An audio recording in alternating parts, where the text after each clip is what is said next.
Page number 183 है।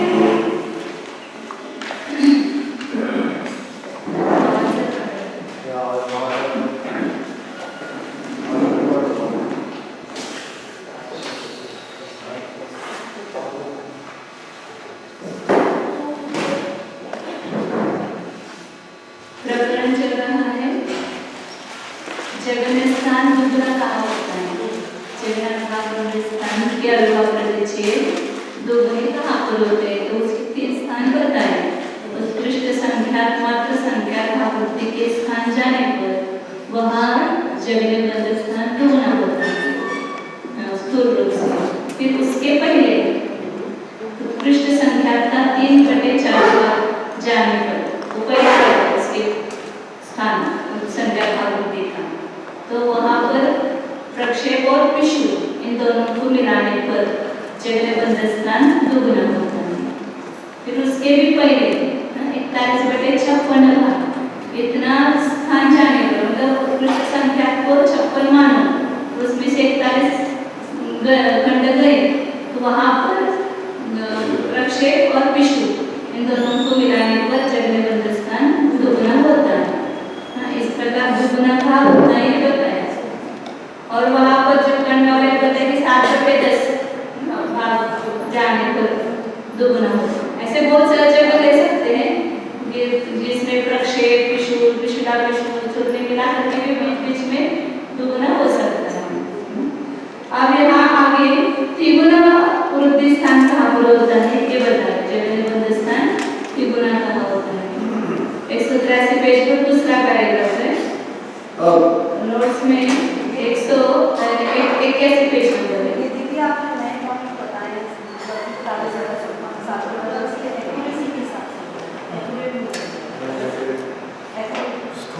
जगन्य बंध स्थान इसमें बाकी के भी मिलाना है, दोनों मिला करके केवल प्रक्षेप या पिशु मिला करके वो दुगुना होता है, किस प्रकार वो दिखाया। अब जगन्य स्थान की अपेक्षा त्रिगुणी वृद्धि का स्थान दुगुण वृद्धि स्थान से आगे 41 के द्वितीय भाग मात्र खंड 3 खंडों से अधिक जाकर होता है। वह इस प्रकार है। क्या बताया, जगन्य स्थान की अपेक्षा त्रिगुण वृद्धि का स्थान दुगुण वृद्धि स्थान से आगे 41 स्थान जाने पर वह दुगुना हुआ, और उसके आगे कितने स्थान जाएंगे तब त्रिगुना होगा, तो द्वितीय भाग मात्र 41 का द्वितीय भाग मात्र इतने खंड आगे जाएंगे और उसमें 3 खंड और जोड़ना। 41 का आधा करेंगे तो कितना आएगा 20 पूर्णांक 1/2 आएगा। फिर उसमें 3 खंड जोड़ना है तो कितना हो जाएगा 23 पूर्णांक 1/2।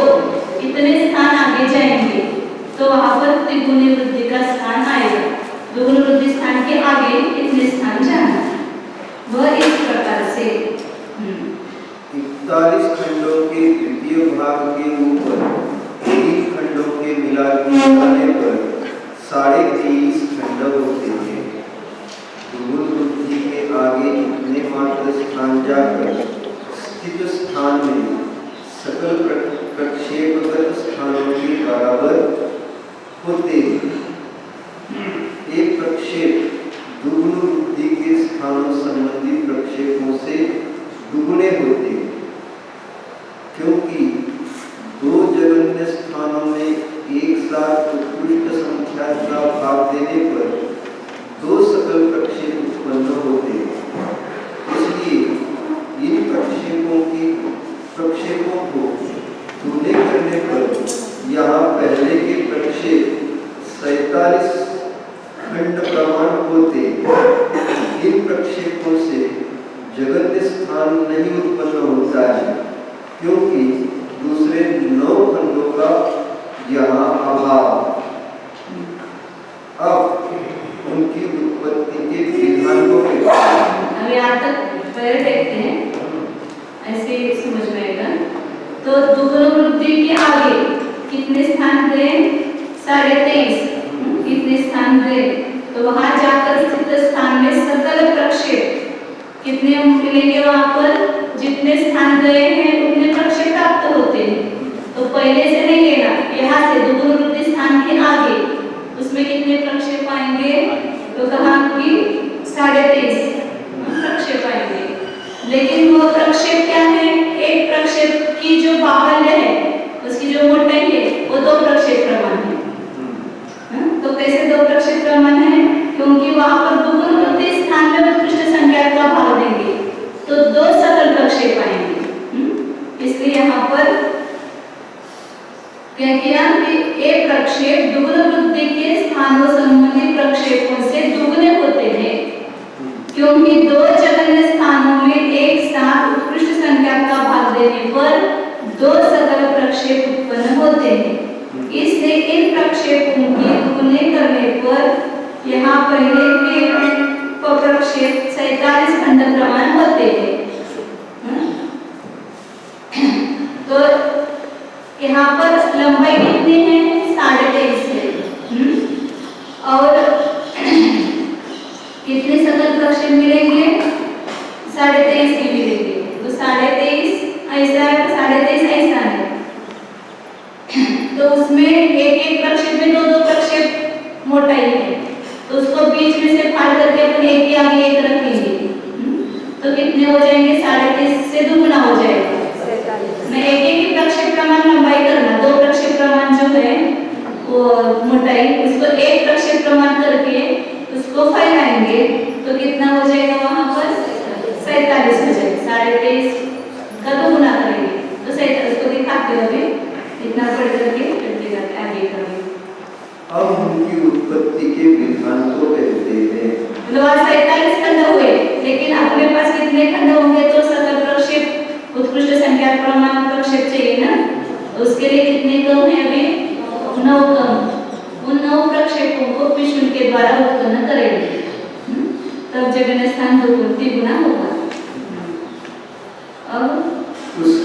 अब उनकी उत्पत्ति का विधान, उत्पत्ति के विधान को कहते हैं। वह इस प्रकार है। 23.5 खंड गच्छति, एक से लेकर उत्तर एक अधिक संकलन प्रमाण त्रिकोण क्षेत्र को स्थापित करके समीकरण करने पर एक खंड के 3/4 भाग से अधिक 11 खंड विष्कंभ और 23.5 खंड आयाम युक्त क्षेत्र होकर स्थित रहता है। विशेष इतना है कि यह क्षेत्र चूंकि 2 विषुव बाहुल्य रूप है, इसलिए आम्रपटल के समान बीच में से 2 पालियां करके एक पाली के ऊपर दूसरी पाली को स्थापित करने पर 3/4 भागों से अधिक 11 खंड विष्कंभ और 47 खंड आयाम युक्त क्षेत्र होता है। इनमें से 3/4 भाग से अधिक 2 खंड विष्कंभ और 47 खंड आयाम से काट कर पृथक स्थापित करने पर शेष क्षेत्र का प्रमाण 9 खंड विष्कंभ और 47 खंड आयाम होता है। फिर पहले अपनयन करके पृथक स्थापित क्षेत्र में से 3/4 भाग विष्कंभ और 47 खंड आयाम से क्षेत्र को काट कर पृथक स्थापित करके 2 खंड विष्कंभ और 47 खंड आयाम युक्त शेष क्षेत्र के बीच में से 2 पालियां करके एक पाली के ऊपर दूसरी पाली को जोड़ देने पर 1 खंड विष्कंभ और 94 खंड आयाम युक्त क्षेत्र होता है। जिसमें से 81 मात्र खंडों के वर्ग को ग्रहण कर प्रतराकार से स्थापित करने पर 9 खंड विष्कंभ और 9 खंड आयाम युक्त समचतुष्कोण क्षेत्र होता है। इसको ग्रहण कर 9 खंड विष्कंभ और 47 खंड आयाम युक्त क्षेत्र के बाह्य भाग में स्थापित करने पर 9 खंड विष्कंभ और 56 खंड आयाम युक्त क्षेत्र होता है। यहाँ 9 खंड मात्र सकल प्रक्षेप पाए जाते हैं, क्योंकि एक पंक्ति में उत्कृष्ट संख्या मात्र पिछलों की है। इन सकल प्रक्षेपों को ग्रहण करके 47 खंड मात्र सकल प्रक्षेपों में मिलाने पर 56 खंड मात्र सकल प्रक्षेप होते हैं। इन सकल प्रक्षेपों से एक जगत में स्थान होता है, क्योंकि इन 56 खंडों में उत्कृष्ट संख्या मात्र सकल प्रक्षेप पाए जाते हैं। उत्पन्न हुए इस जगन्य स्थान में दुगुण वृद्धि स्थान को मिलाने पर त्रिगुण वृद्धि का स्थान उत्पन्न होता है। अब 81 खंडों के ग्रहण करने पर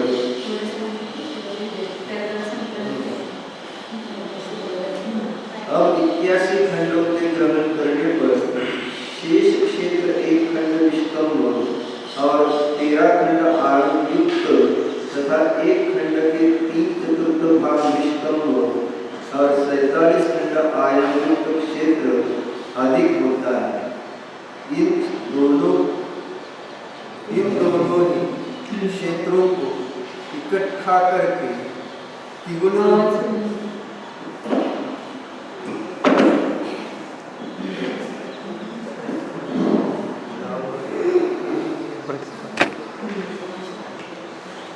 दोनों ही क्षेत्रों को इकट्ठा करके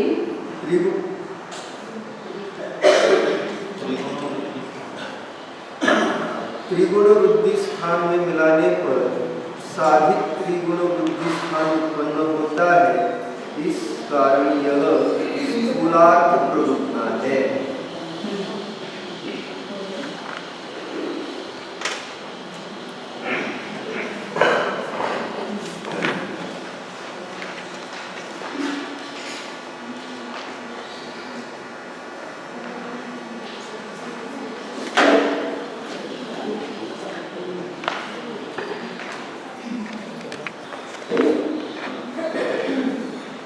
जगन्य स्थान जहाँ दो ना हुआ, इसके आगे कितने स्थान जाने पर त्रिगुण वृद्धि होती है वो बताया।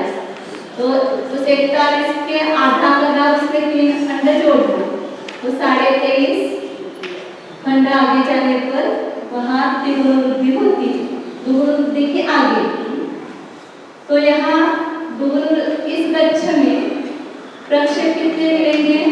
तो अभी पहले से रहेंगे दुगुण वृद्धि जहाँ हुए वहाँ से वृद्धि लेंगे, तो वहाँ प्रक्षेप कितने मिलेंगे? तो जितने बच्चे हैं उतने ही मिलेंगे। लेकिन यहाँ पर एक जो प्रक्षेप है वो कितना है? 2 है, क्योंकि दुगुण वृद्धि स्थान में उत्कृष्ट संख्या का भाग देंगे। तो वहाँ पर दुगुण वृद्धि स्थान कितना है? ऐसे ही कर देगा। जब दुगुण वृद्धि स्थान है उसको उत्कृष्ट संख्या का भाग देंगे, तो क्या आएगा? वहाँ पर 2 सकल प्रक्षेप आएंगे, एक इसमें 2 सकल प्रक्षेप आएंगे। तो यहाँ पर 23.5 ये देना है, सकल प्रक्षेप देना है। तो कुल कितने यहाँ हो गए सकल प्रक्षेप? तो इसको तो गुना करो, तो कितने हो गए? 47 सकल प्रक्षेप हो गए। यहाँ पर इसको तो गुना करेंगे ना, मतलब इसको ही अपन 23.5 से गुना करेंगे, तो कितने होंगे? यहाँ पर 47 सकल प्रक्षेप प्राप्त होंगे। उत्कृष्ट संख्या का प्रमाण क्या है? 56 यहाँ माना हुआ है, तो 56 सकल प्रक्षेप होंगे तो एक जगन्य स्थान की उत्पत्ति होगी। लेकिन यहाँ पर 56 नहीं है, तो इसमें कितने कम है? 9 कम है। तो उस 9 प्रक्षेपों को विष्णु में से तैयार करेंगे। तो यहाँ विष्णु कितने दिए जाएंगे? इस कक्ष में विष्णु का प्रमाण कितना दिया जाएगा? तो वो भी ऐसे ही होगा, जगन्य दुगुना जगन्य स्थान उसको 2 बार उत्कृष्ट संख्या का भाग। अभी अपन 15 यहाँ जो भी होगा वो समझना। तो ये इतना विष्णु का प्रमाण है। कितने विष्णु मिलेंगे?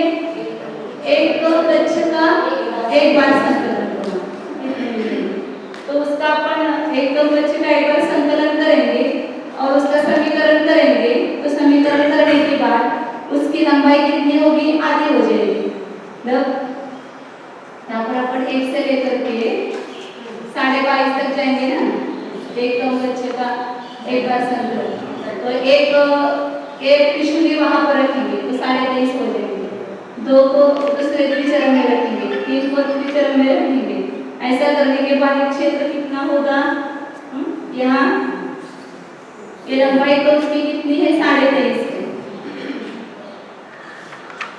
और उसकी विस्तार कितना होगा 11.3/4। तो 20 का आधा करेंगे तो कितना होगा, मतलब से 22 का आधा 11 होता है, फिर आगे 1 बढ़ा, 1 का आधा करेंगे तो 3/4 होगा, इसलिए 11.3/4 इसका विस्तार हुआ और ये लंबाई। और यहाँ पर इसमें मोटाई कितनी है 2 पिशुली प्रमाण, क्योंकि यहाँ पर 2 पिशुल आए हैं ना, तो इसलिए यहाँ पर एक पिशुल नहीं है, इसमें 2 पिशुल है। तो इसको क्या करेंगे अलग, मतलब ऐसा प्रतर आकार से दे देंगे, ये ऐसे मोटाई दे देंगे, ये 2 पिशुल प्रमाण है।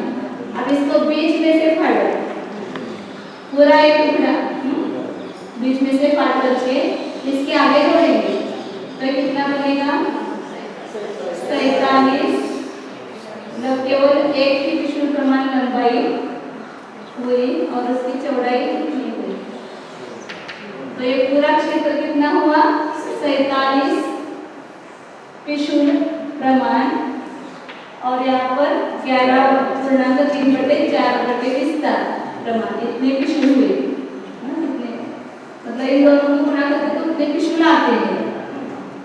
अब यहाँ पर अपने को प्रक्षेप इसके उत्पन्न करना है, तो उसके लिए क्या करेंगे, ये जो विस्तार है 11.3/4, इसमें से 2.3/4 को अलग रखेंगे, इसमें से फाली फाड़ेंगे तो 2.3/4 की फाली अलग करेंगे और 9 की फाली अलग करेंगे। ये 9 तो क्षेत्र को अलग स्थापन करके ये 2.3/4 एक फाली को काट करके अलग रखेंगे, तो ये कितना क्षेत्र हो गया 9 विस्तार और 47 लंबाई। अब इसको अपने को छप्पन करना है, तो उसको इसमें से करेंगे, तो इसमें भी 2.3/4 है, तो उसमें से 2 को अलग करेंगे और 3/4 को अलग करेंगे, तो यहाँ ये 3/4 का अलग रखा हुआ है, ऐसे समझो, इसकी विस्तार तो 3/4 और लंबाई 47, ये अलग रखा हुआ है, और ये दो ही है, ऐसे समझो। अब यहाँ कितना है, ये 2 विस्तार है और इसकी लंबाई कितनी है 47 है।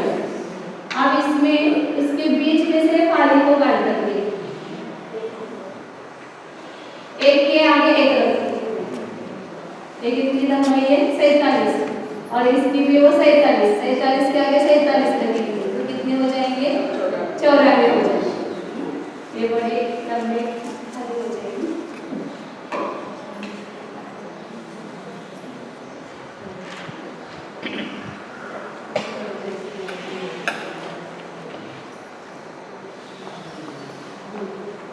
और इसके आगे दूसरी फाली जोड़ेंगे,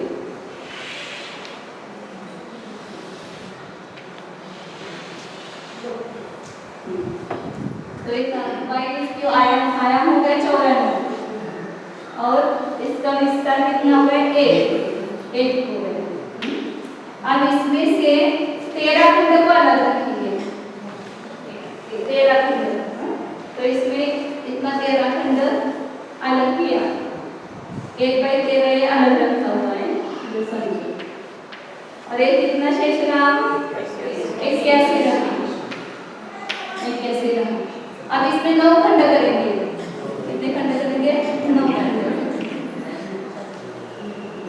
अब बराबर में होंगे, देखो 1 उसमें किए हुए और उसमें 2 3 4 5 6 7 8 और 9।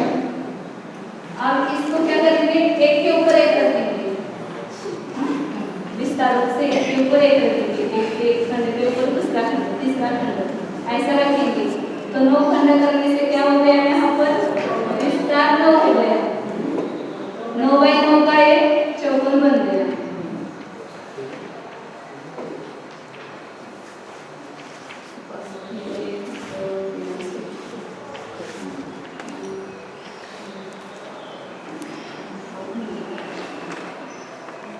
तो ये 9 लंबाई आयाम हो गया और 9 विस्तार हो गया। तो 9 क्षेत्र मिला, इसको इसके आगे रखो, इस 47 के आगे रखो। तो ये 9 हो गया इधर से, और इधर से विस्तार से 9 हो गया। तो ये 47 और 9 कितना हो गया? 56। और ये 9 हो गया। हो गया। तो कितने सकल प्रक्षेप हो गए? 9 सकल प्रक्षेप हो गए ना। 56 विषुवि के एक उत्कृष्ट प्रक्षेप, एक सकल प्रक्षेप होगा। तो ऐसे कितने हैं यहाँ पर? 9 सकल प्रक्षेप है। तो यहाँ पर 47 प्रक्षेपों में ये 9 प्रक्षेप मिलाएंगे तो कितने हो जाएंगे? 56 हो जाएंगे। एक सकल प्रक्षेप 56। और इतने प्रक्षेपों का एक जगह स्थान होता है, इतने प्रक्षेपों का एक जगह स्थान होता है। तो एक जगह स्थान वृद्धि हुई, तो दुगुन वृद्धि के आगे, यहाँ जगह स्थान से नहीं लिया है, दुगुन वृद्धि स्थान के आगे लिया है ना। एक पूरा जगह स्थान की वृद्धि कहाँ जाती है? तो दुगुन वृद्धि स्थान में ये जगह स्थान में रहेंगे तो बराबर त्रिगुण जगह वृद्धि स्थान होगा। और इसमें जो अलग रखा हुआ प्रमाण है ये कितना? एक विस्तार और 13 लंबाई, एक खंड अधिक है। और यहाँ जो 3/4 भाग 47 लंबाई ये रखा था, इन दोनों को उसमें शामिल करेंगे। और उसमें आगे के भी जो विषुवि अधिक है उसको भी उसमें शामिल करेंगे। तो त्रिगुण से अधिक होगी प्रमाण। मतलब वो जो पहले 41 सकल प्रक्षेप की थी उसी में आगे और 23.5 जोड़े। हाँ, ये जो अभी की वो 23.5 सकल प्रक्षेप की है ना, उससे 23.5 मतलब दुगुन वृद्धि के आगे बोला ना, तो 41 वाले पहले वाले लेंगे और अभी 23.5 वाले 41 पहले जगह में स्थान से लेंगे तो 41 पहले के लिए ना। यहाँ पर हमने जगह स्थान से न लेकर के दुगुन वृद्धि स्थान से आगे जगह स्थान का हुआ ऐसा लिया है। 41 प्रक्षेप पर अपन ने दुगुन वृद्धि मानी थी ना, 56 उसमें सब विषुवि वृद्धि मिलाकर के 56 हुए। स्थान तो अपन 41 ही गए थे ना, स्थान 41 गए थे। अब उसके आगे एक सकल प्रक्षेप जाएंगे तो वहाँ पर 42 मिलेंगे ऐसा कहेंगे। नहीं पूछ रही हूँ कि मतलब ये दुगुन वृद्धि का स्थान जो है तो वो कहाँ से ले रहे हैं, जो अपन ने कल किया था। हाँ, तो 41 प्रक्षेप गए। हाँ 41/56 का जो दिया था वो वृद्धि स्थान वहाँ से लिया से आगे 23.5 और मिलाएंगे उसमें। हाँ 23.5 स्थान खंड जाएंगे तो वहाँ पर त्रिगुण वृद्धि होगी। 23.5 के वहाँ पर ये जो अपन ने विषुवि से लेकर के अपन ने 9 बाय 9 का बनाया और 23.5 जो वो सकल प्रक्षेप है, तो ये सब मिलाकर के त्रिगुण हो जाएगा। हाँ, अभी इसी को थोड़ा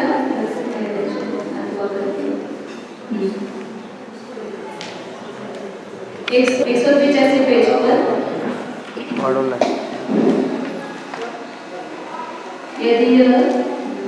शंका, यदि यह प्रलोभना स्थूलार्थ है तो उसका कथन किस लिए किया जा रहा है? समाधान, उसका कथन अव्युत्पन्न जन्म को व्युत्पन्न कराने के लिए किया जा रहा है।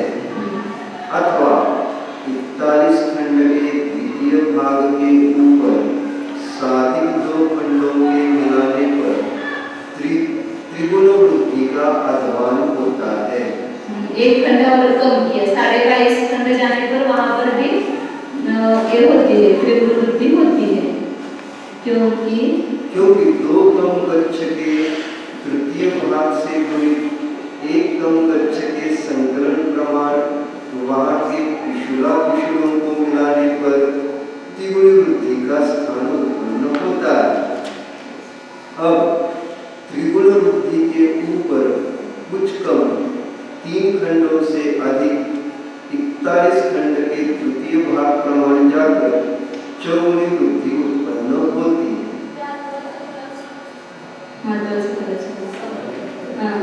तो यहाँ पर वहाँ द्विगुण वृद्धि के आगे उसके आधे और 3 खंड अधिक वहाँ जाने पर त्रिगुण वृद्धि की, अथवा उसके पहले एक खंड में त्रिगुण के ऊपर साधित दो खंडों के मिलाने पर। तो 41 का आधा हो गया कितना हुआ 22.5 और उसमें दो खंड जोड़े तो 22.5 हो गए। अब 22.5 स्थान वहां आधवान गए तो वहां पर त्रिगुण वृद्धि होती है। तो कैसे, तो उसमें उन्होंने बताया दो कम गच्छ के तृतीय भाग से गुणित एक कम गच्छ के संकलन प्रमाण वहां के पिछला पिछलों को मिलाने पर त्रिगुणी वृद्धि का स्थान पूर्ण होता है। वहां प्रक्षेप मिलाए, पिछुल मिलाए और पिछला पिछुल भी मिलाए तो वहां पिछला पिछुल कितने मिलेंगे, तो गच्छ में 3 कम करते हैं, 2 कम करते हैं और उसका 2 बार संकलन करते हैं। तो उसका 2 बार संकलन कैसे करेंगे, हाँ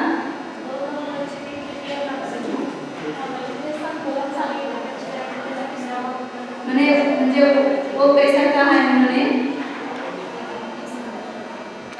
हाँ तो 22 22.5 है ना, इसमें क्या करना 2 कम करना तो कितना हो गया 20.5 हो गया, 20.5 हो गया। अब इसको ही पद्धति से लिख लूं 41/2। अब इसका 2 बार संकलन करना है तो क्या करेंगे यहाँ पर 43/2 45/2 और 1 2 और 3 ये 2 कम बच चुके हैं ना 41/2 हो गया, 2 कम के तो 20.5 मैंने इसका 2 बार संकलन करना है।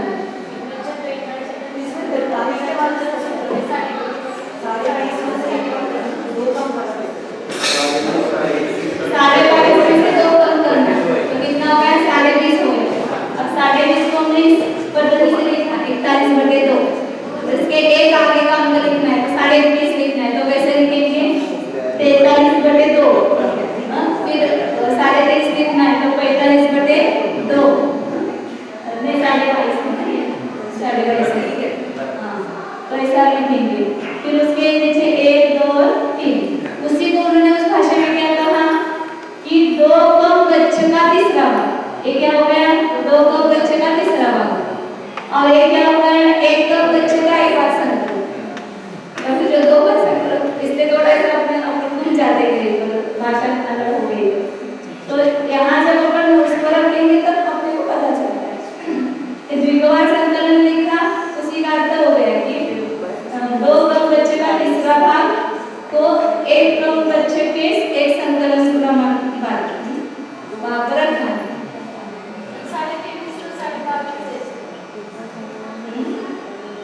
ये 22.5 का बता रहे हैं तो ऊपर का हो गया और त्रिगुण वृद्धि का होती है 41 खंड के आधे से अधिक 2 खंड वहां पर त्रिगुण वृद्धि होती है, उसको स्थान बताया अथवा करके पहला त्रिगुण वृद्धि का स्थान कौन सा बताया 41 का आधा करके 3 खंड अधिक करके वहां पर प्रक्षेपण पिछुल मिलाएंगे तो त्रिगुण वृद्धि स्थान होता है। यहाँ अथवा करके 41 का आधा करके 2 खंड मिलाओ वहां पर प्रक्षेप पिछुल और पिछला पिछुल मिलाने पर होता है। तो पिछला पिछुल कितना आते हैं उसका प्रमाण ये बताया, ये पिछला पिछुल का प्रमाण। हाँ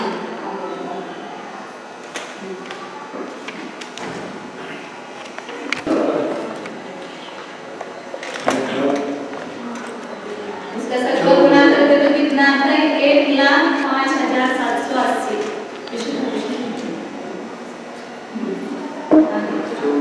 आप चौगुण वृद्धि का स्थान बताते हैं आगे, जगह स्थान की चौगुण वृद्धि किस स्थान पर होती है। अब तीव्र वृद्धि के ऊपर कुछ कम 3 खंडों से जहाँ वृद्धि का प्रमाण एक जगह स्थान प्रमाण होगा वहाँ पर वहाँ क्या हो जाएगी वहाँ चौगुण वृद्धि, फिर और एक जगह स्थान हो जाएगी 5 गुण वृद्धि और एक जगह स्थान वृद्धि के द्वारा जगह स्थान उत्पन्न होगा वहाँ पर वृद्धि होती जाएगी। अब त्रिगुण वृद्धि के ऊपर 3 खंडों से अधिक 41 खंड के तृतीय भाग प्रमाण जाकर चौगुण वृद्धि उत्पन्न होती है। शंकर कितने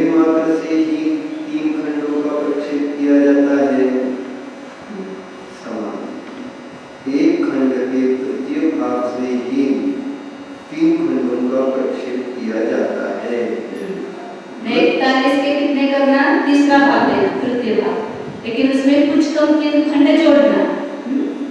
तो 41/3 और उसमें कितने से 3 खंडों का प्रक्षेप करना है, तो 1/3 से 3 करना है। मतलब क्या हुआ, 2/3 इतना मिलाएंगे, 3 में से कितना कम करना है, 1/3 कम करना, तो कितना शेष रहेगा, 2/3 शेष रहेगा। उसको 41 के तीसरे भाग के आगे जोड़ना है, उसको एक ही साथ पढ़ करके लिखा। घटत्वान खंडों का प्रमाण यह है 16 1/3। फिर इतने मात्र खंड आयाम व विष्कम्भ तथा 3 पिशुल बाहुल्य से त्रिकोण होकर पिशुल क्षेत्र आता है, परंतु यहाँ प्रक्षेपगत अधवान से तिगुने मात्र पाए जाते हैं।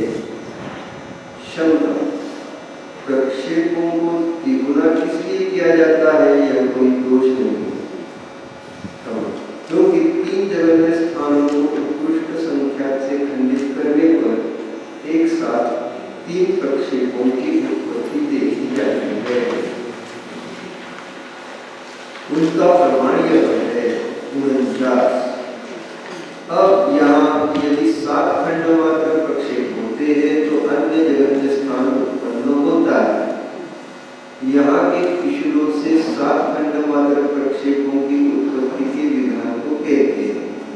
वह इस प्रकार 16/1/2। इस गच्छ के संकलन का संकलन करने पर छठे भाग सहित 8/1/6 खंड विष्कम्भ और 1/3 भाग सहित 16 खंड आयाम युक्त क्षेत्र होता है। अब चूंकि इस क्षेत्र का प्रभाव 3 पिशुल प्रमाण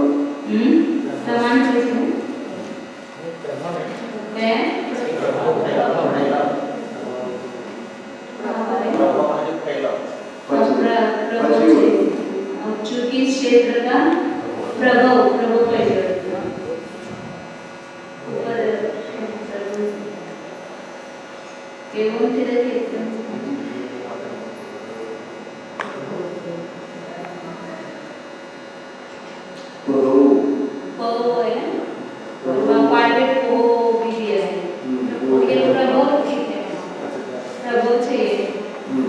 प्रभाव मतलब शुरुआत का प्रारंभ, एक पिशुल करके उसका वहां जाकर 3 पिशुल होंगे।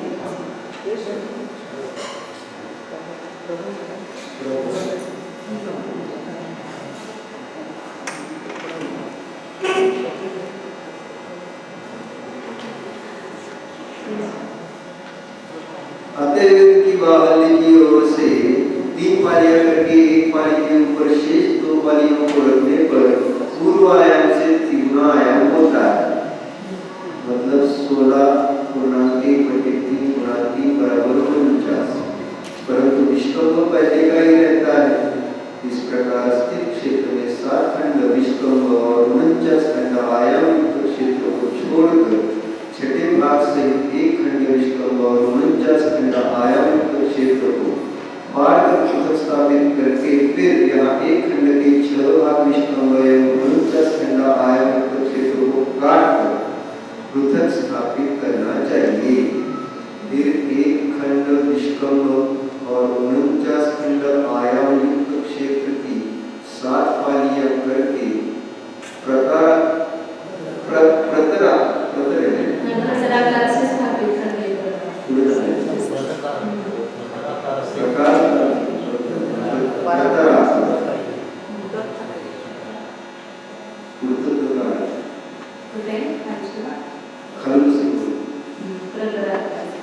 प्रतराकार से स्थापित करने पर आयाम और विष्कम्भ से 7 खंड प्रमाण समचतुष्कोण क्षेत्र होता है। फिर इसको 7 खंड विष्कम्भ और 49 खंड आयाम युक्त क्षेत्र के ऊपर रखने पर 7 खंड विष्कम्भ और 56 खंड आयाम युक्त क्षेत्र होता है। इसमें 7 खंड मात्र प्रक्षेप पाए जाते हैं, क्योंकि 56 खंड मात्र पिशुलों से एक प्रक्षेप उत्पन्न होता है। फिर इन 7 खंड प्रमाण प्रक्षेपों को ग्रहण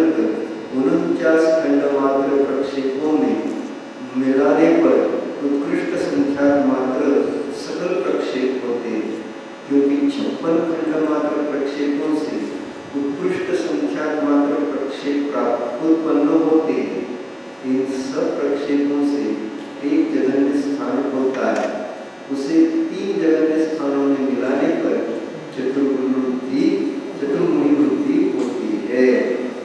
फिर पहले अलग किए गए छठे भाग सहित एक खंड विष्कम्भ और 49 खंड आयतन क्षेत्रों को समीकरण करके मिलाने पर साधिक चौर्वी वृद्धि का स्थान होता है।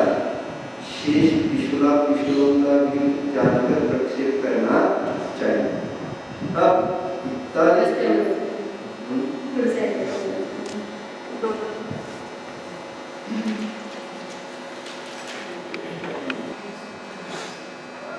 चौगुण वृद्धि का स्थान बता रहे हैं। तो यहाँ बच्चे का प्रमाण बताए त्रिगुण वृद्धि के आगे कितने स्थान जाएंगे? तो 41 का तीसरा भाग और अधिक क्या करना, उसमें कुछ कम 3 खंड अधिक करना है। तो 41 का तीसरा भाग और उसमें कुछ कम 3 खंड, तो कितना कम करना है? 3 खंड में से 1/3 कम करना है, तो 2/3 शेष रहेगा। इतना इसमें साधिक करना है, मतलब ये 3 दूनी 6 आपको 8/3 जोड़ना है। 41/3 में 8/3 जोड़ेंगे, मतलब कुछ कम 3 खंड जोड़ देंगे। क्या हो जाएगा? 49/3 ये बच्चे का प्रमाण, मतलब ये क्या हुआ? 16.1/3। इसका 3 का भाग देंगे तो कितना आएगा? 16.1/3। अब यहाँ पर त्रिगुण वृद्धि स्थान के आगे देख रहे हैं, तो त्रिगुण वृद्धि स्थान को पृष्ठ संख्या का भाग देंगे तो 3 प्रक्षेप आएंगे। तो यहाँ पर सकल प्रक्षेप कितने मिलेंगे? 6 प्रमाण। तो बच्चे कितना है? 16.1/3 और यहाँ कितने मिलेंगे सकल प्रक्षेप? इतने ही, लेकिन एक सकल प्रक्षेप में यहाँ कितने हैं? मोटाई 3 सकल प्रक्षेप प्रमाण है, इसलिए त्रिगुणा करो इसको। तो कितने मिलेंगे? 49 सकल प्रक्षेप यहाँ पर प्राप्त होते हैं। इस स्थान पर 49 सकल प्रक्षेप प्राप्त होते हैं। फिर यहाँ पिशुर जो है वो कितने प्राप्त होंगे? तो एक कम कक्ष का एक बार संकलन मात्र प्राप्त होते हैं। तो उसका करने पर कितना होते हैं? मतलब अपन समीकरण करते हैं, हमेशा समीकरण करना, तो जो कक्ष का प्रमाण है उसका आधा विस्तार होगा और उसकी जो लंबाई है वो आयाम है, मतलब 1 से लेकर के, मतलब यहाँ पर 3 होगा ऐसे एक समीकरण, तो उसकी मोटाई के कक्ष से 3 प्रक्षेप होंगे, इसलिए प्रभु 3 ऐसा कहा। अपन यहाँ इधर से करते हैं 2 वगैरह करके उसका समीकरण करते हैं, तो लास्ट में कितने? एक कम है तो 16.5 है, यहाँ पर 16.1/3 है, तो 15.1/3 होगा। और इस एक को चर में रखेंगे, 2 को द्विचर में रखेंगे, तो इसकी लंबाई तो कितनी होगी? 16.1/3 होगी। और इसका जो विस्तार है कितना होगा? इसका आधा होगा, क्योंकि आधे तक अपन समीकरण करते जाते हैं, तो इसका विस्तार आधा हो जाता है। तो आधा मतलब क्या होगा? 8.1/6। इसका आधा करेंगे तो 8.1/6 होगा। तो इतने विस्तार प्रमाण एक क्षेत्र प्राप्त होता है।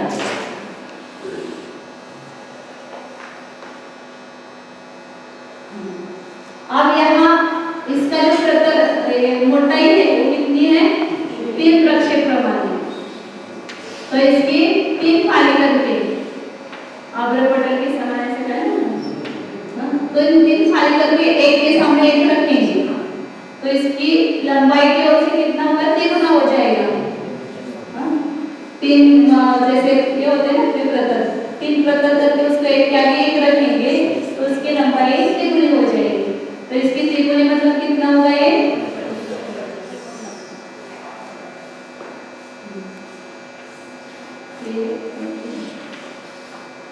ऐसा मिला करके पूरा कितना हो जाएगा? 49। ये लंबाई 49 हो गई और विस्तार कितना है 8.1/6 है। अब इसमें से 7 विस्तार को अलग करना और 1.1/6 विस्तार को अलग करना। इसमें से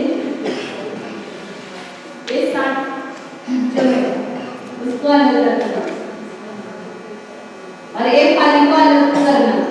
अब इसमें से भी 1/6 जो है उसकी लंबाई विस्तार जो है वो अलग रखना और एक जो विस्तार है उसको यहाँ रखा समझना।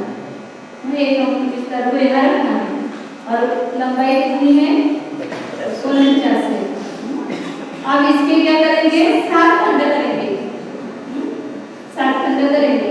ये कितने 1 2 3 4 5 6 7 8 9 है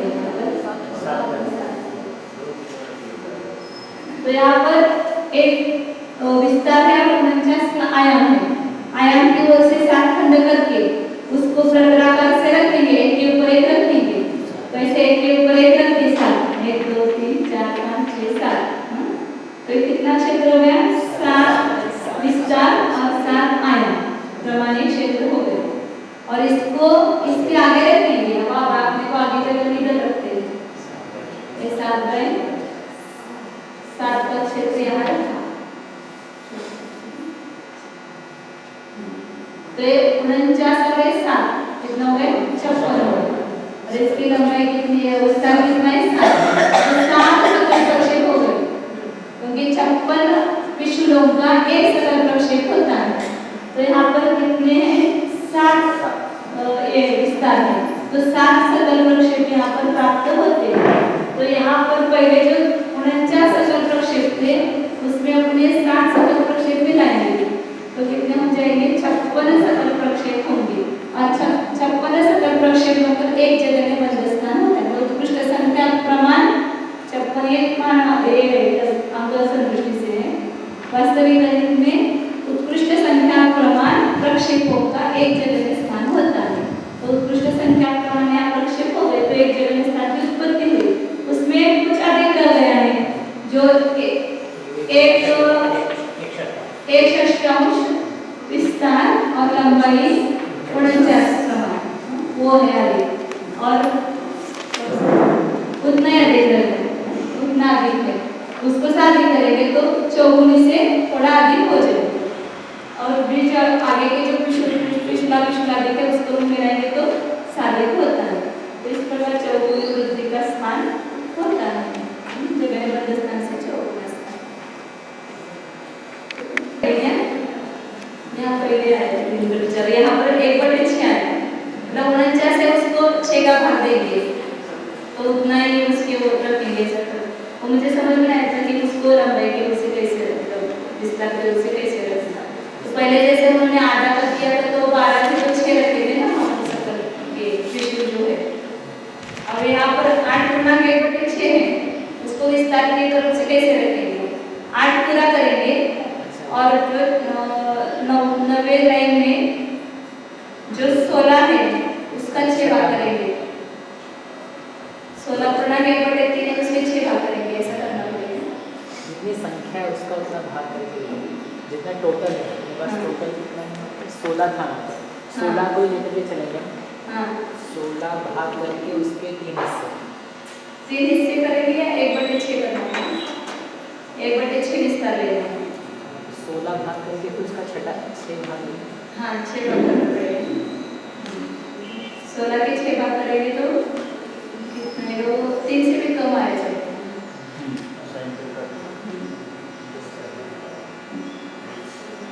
और 49 का फिर वो 6 करेंगे तो 8 से थोड़ा अधिक होगा 49 लंबाई हो गई ना उसकी और 8/1/6 हो गया 50 हिस्से करके फिर 6 हाँ तो 6 8 48 होता है तो 8 विषय और कुछ अधिक होगा।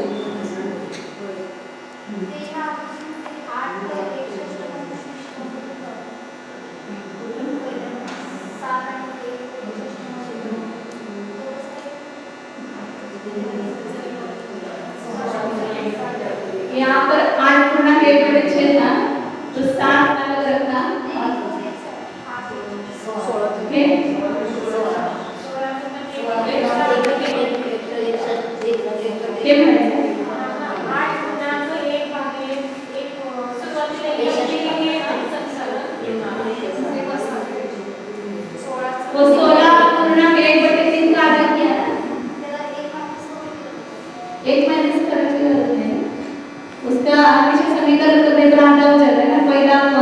तो उसका आधा बराबर विस्तार हो जाता है।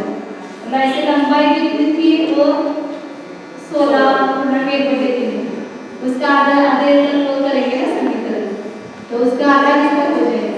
तो 16 का आधा करेंगे तो 8 आएगा माइनस सब जगह आधा ही है 22.5 था, तो उसमें 11 का 16 का 3/4 किया।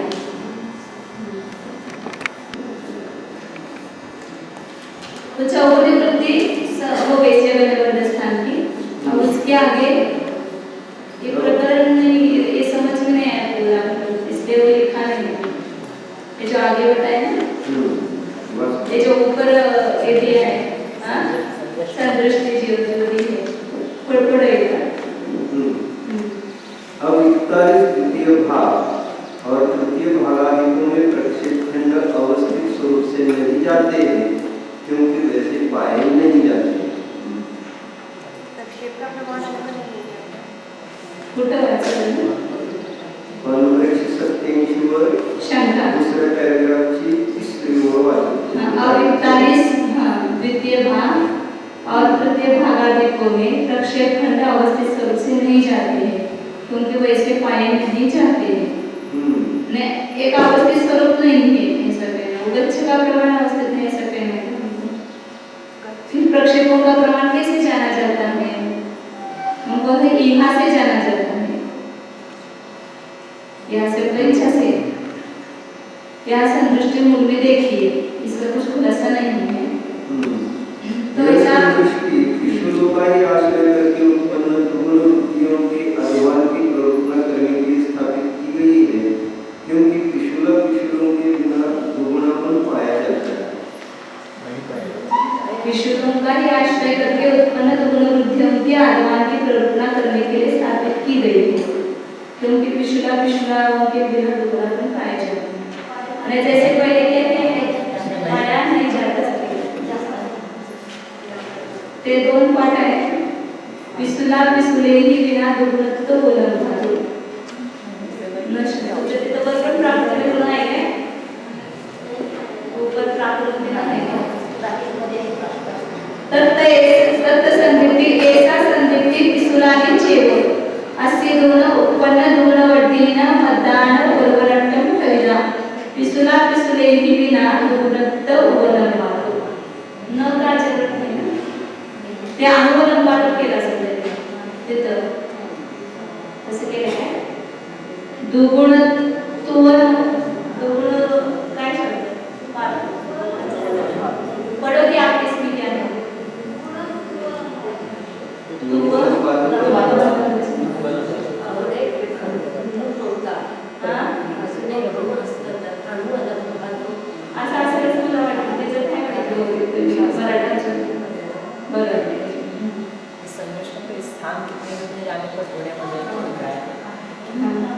तो 41 स्थान पहले जाने पर दुगुना हुआ, फिर तिगुना कहाँ हुआ, वापिस 23.1/2 जाने पर तिगुना हुआ, इतना समझ में आया।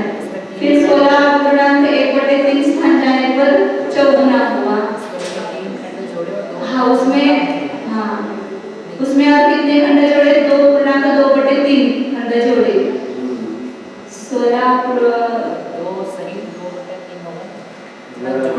2 सही 2/3 कितना जोड़ा। फिर आगे कितना जाने पर होगा, 5 गुनी हो जाएगी। फिर 12 के आगे 12 गच्छ और 3/4 5 गुना हो जाएगा। लेकिन उसमें कितना अधिक करना है, 2.2/4 अधिक करना है। ऐसा मैं भी समझ गई है क्लास सुबह देखा था, उस समय में देखा था, लेकिन एकदम परफेक्ट समझ में नहीं आया, इसलिए उसको लिखा है। तो बाद में उसको सोच करके लिखेंगे, वैसे कर देगा। मतलब कितना आगमन जाने पर 4 गुना, 5 गुना, 6 गुना, 7 गुना ऐसा होता जाएगा। उस गच्छ का प्रमाण लिखा है। गच्छ का प्रमाण पहले दुगुना कहाँ हुआ, 41 खंड जाने पर दुगुना हुआ। फिर उसके आगे तिगुना कहाँ हुआ, 23, उसका आधा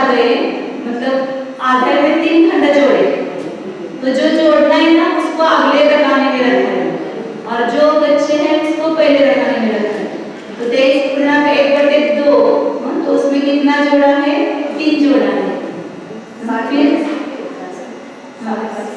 मतलब 20.5 में 3 जोड़ा तो 23.5 हो गए।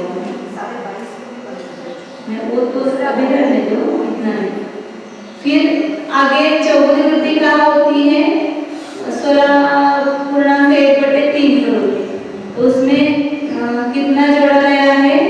2.2/3 जोड़ा गया है।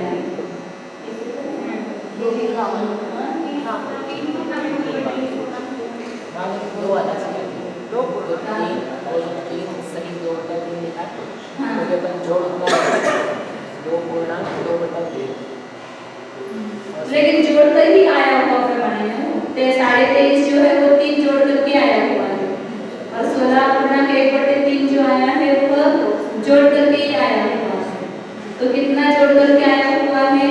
तो 2.2/3 जोड़ करके आया हुआ है। जो आया है वो प्रमाण को करना, फिर चौथे भाग करना है, उसका 41 का चौथा भाग करना है। तो 41 का चौथा भाग किया तो कितना आया? 12.3/4। 41 का चौथा भाग किया तो 10.1/4 आएगा और उसमें कितना जोड़ा गया है? 2.2/4 जोड़ा है। 16 के बाद में 3 2 3 दिया है, तो वो आना चाहिए। 16 के बाद में आगे कॉलम में हाँ 3 2 3 लिखा है, नहीं 2 2 3 लिखा है। नहीं 2.2/3 समझ में आया क्या? इसको थोड़ा सा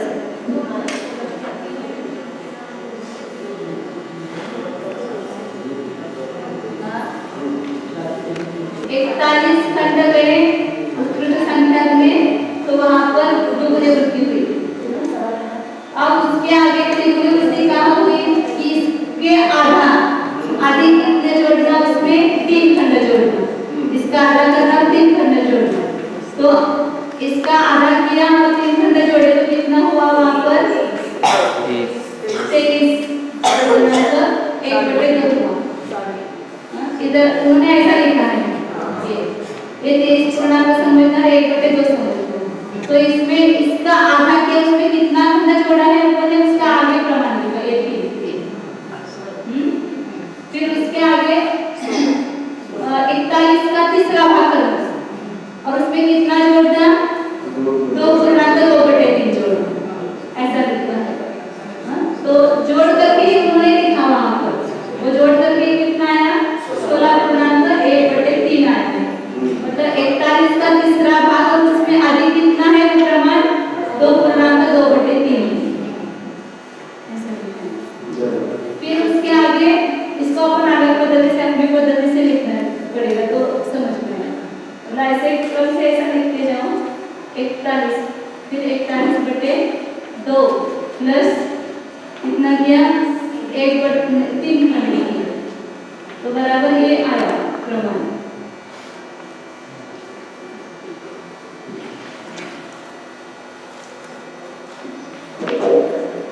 फिर 41 के तीसरा भाग और इसमें कितना जोड़ना है?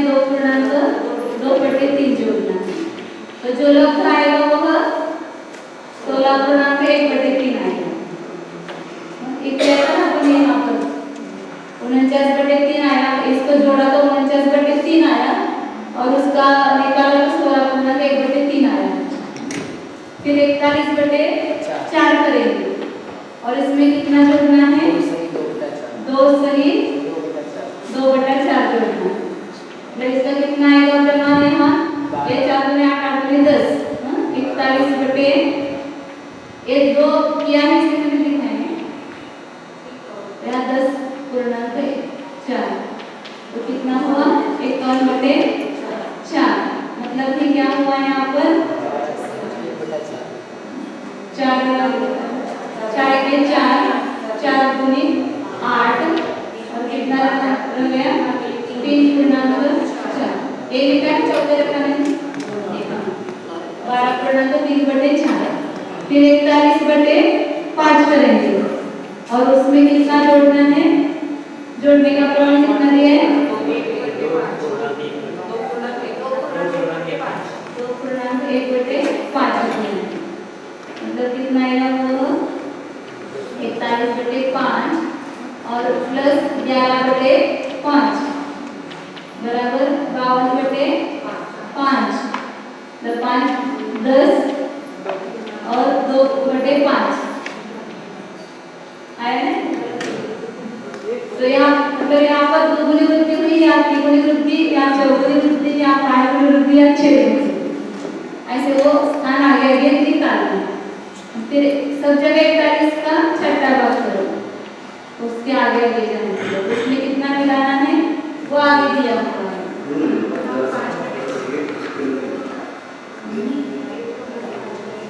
1/5/6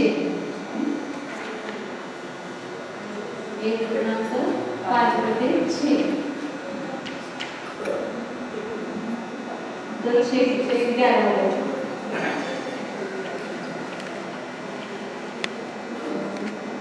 11/6 तो यहाँ 52/6 आ गया ना बराबर है।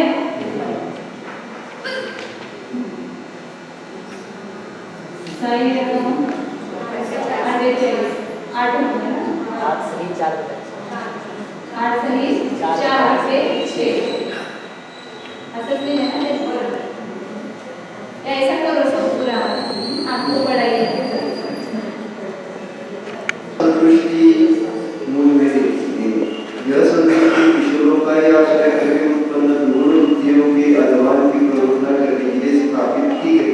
किशोरों के बिना नई शब्द निकाल दो किशोरांच्या आश्रयाने की किलो वृत्ती केलेली संतुष्टीमध्ये काढले किशोरांची गरज नाही म्हणजे त्याला तो ये पिछला मिले तो आप 22.5 पहले आया था उसका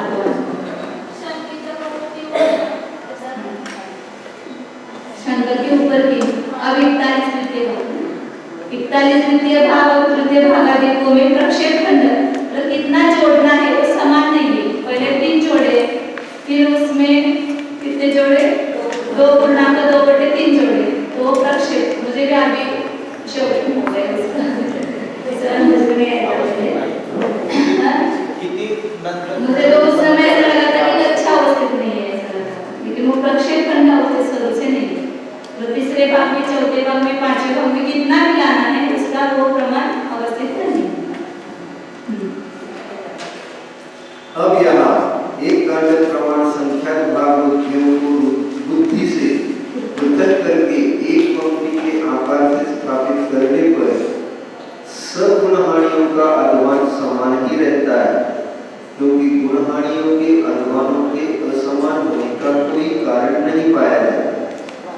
यदि कहा जाए कि प्रत्येक गुणहानि में प्रक्षेप किशोरादिकों की ध्रुवता गुणहानियों की असमानता का कारण है तो यह भी ठीक नहीं क्योंकि प्रत्येक गुणहानि में दूने प्रक्षेप प्रशय स्थान और गुणहानि की भी असमानता स्वीकार की गई है।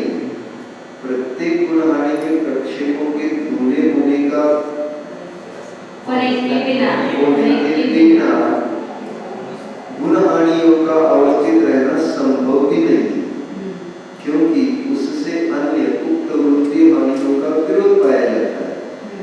दूसरे यहाँ पर क्या समझ में है मतलब यहाँ पर दुगुनी वृद्धि जहाँ हुई वहाँ एक गुणहानि हुई फिर उसकी चौगुनी वृद्धि होगी तो दूसरी गुणहानि फिर उसकी 8 गुनी वृद्धि होगी तो तीसरी गुणहानि। इस प्रकार गुणहानि मतलब गुणवृद्धि है यहाँ पर हानि नहीं है वृद्धि है वृद्धि को भी वहाँ गुणहानि नाम दिया जाता है। तो जहाँ पर दुगुना प्रमाण हुआ जगह बंद स्थान का तो वहाँ तक एक गुणहानि समझेंगे। तो जहाँ गुणवृद्धि हुई वो वहाँ तक का जो स्थान है जितने संख्या वृद्धि के स्थान गए उतने ही स्थान आगे जाने पर चौगुनी वृद्धि होगी बस स्थानों का प्रमाण जो है वो समान होगा। क्यों समान होगा उसका कारण उन्होंने बताया कि आगे सकल प्रक्षेप भी तो दूने होते जा रहे हैं दूने होते जा रहे होगा ना कि प्रत्येक गुणहानि में प्रक्षेपों के दूने होने के बिना गुणहानियों का अवस्थित रहना संभव भी नहीं। क्योंकि उससे अन्य वृद्धि हानियों का विरोध पाया जाता है। तो इस प्रकार दुगुनी दुगुनी वृद्धि का जो स्थान है, वो आयाम है, वो समान है। ऐसा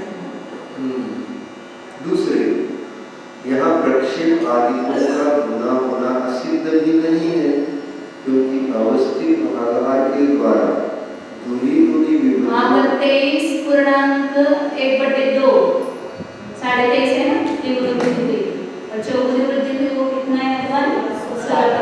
जो 23.1/2 में 16.1/3 मिलाएंगे तो 41 स्थान जाने पर वहाँ पर क्या हो गया, बराबर चौगुनी वृद्धि हुई ना, समझ में?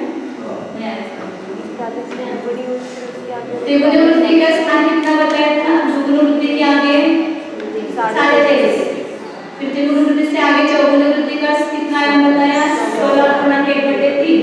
तो 23.1/2 में 16.1/3 मिलाएंगे तो पूरा 41 हो गया। पहले 41 स्थान जाने पर दुगुनी वृद्धि हुई थी, वापस 41 स्थान जाने पर चौगुनी वृद्धि हुई थी। इसी प्रकार आगे 41 स्थान जाएंगे तो आगे क्या करना पड़ेगा? 4 वृद्धि को जोड़ो, 5 गुनी 6 गुनी 7 गुनी 8 गुनी, ये 4 आयाम को जोड़ो तो भी 41 ही आएगा। ऐसा फिर आगे 8 इसका जोड़ा तो भी वो 41 आएगा। तो इस प्रकार दुगुनी वृद्धि का जो आयाम है वह समान है। क्यों? क्योंकि वहां पर प्रक्षेप दुगुने होते गए। आगे दूसरे, यहाँ प्रक्षेप आदिकों का गुना होना असिद्ध भी नहीं है। मैं ऐसा करता ना, दुगुनी वृद्धि का चौगुना होने के लिए 4 आयाम दुगुना जाना पड़ेगा, लेकिन वहां दुगुना नहीं जाना पड़ता है क्योंकि वहां सकल प्रक्षेप दुगुने मिलते हैं। दूसरे, यहाँ प्रक्षेप आदिकों का गुना होना असिद्ध भी नहीं है, क्योंकि अवस्थित भागाहार के द्वारा दूनी दूनी विभज्यमान राशियों को अवरोधित करने पर विभज्यमान राशि मात्र प्रतिभाग बाहुल्य पाया जाता है। प्रक्षेप दुगुना कैसे आ गया? तो आप भागाहार तो पहले उत्कृष्ट संख्या थी, लेकिन भाज्य राशि दुगुना जगह स्थान, उसको उत्कृष्ट संख्या का भाग दिया, इसलिए दुगुने प्रक्षेप है। फिर चौगुने जगह स्थान, उसको उत्कृष्ट संख्या से भाग दिया, तो वहां पर सकल प्रक्षेप कितने आ जाएंगे? 4 आ जाएंगे। शंका, 56 से अपवर्तित उत्कृष्ट संख्या के 41 अंशों के द्वितीय व तृतीय भागादिकों के संकलनों में गुण हानि अध्वान अवस्थित नहीं पाया जाता है। ऐसी आशंका नहीं करनी चाहिए, क्योंकि उन संकलनों को भी प्रथम गुण हानि के प्रमाण से ही उत्पन्न होना चाहिए, क्योंकि प्रथम गुण हानि संबंधी प्रक्षेपादिकों से द्वितीय गुण हानि संबंधी प्रक्षेपादिकों के दूने होने पर द्वितीय गुण हानि संबंधी अध्वान के विसदृश होने का विरोध है। शंका, गुण हानियों की सदृशता तो प्रत्यक्ष से बाधित है। सवाल, यह शंका ठीक नहीं, क्योंकि खंडों के प्रक्षेपों का विधान चूंकि अन्यथा बनता नहीं है, अतएव वह उत्पन्न कराएगा गुण हानि अध्वान की अभिन्नता, अतः सदृशता सिद्ध है। गुण हानि अध्वान संख्यात्मक भाग से ही अथवा संख्यात गुणाहीन है, ऐसा कहना भी उचित नहीं है, क्योंकि इस प्रकार से गुण हानि अध्वान के पूर्णतया नष्ट होने का प्रसंग आता है, परंतु ऐसा है नहीं, क्योंकि वैसा होने पर विवक्षित दुगुण वृद्धि की अपेक्षा इतर दुगुण वृद्धि के एक प्रक्षेप की अधिकता मात्र से दूने होने का प्रसंग आता है।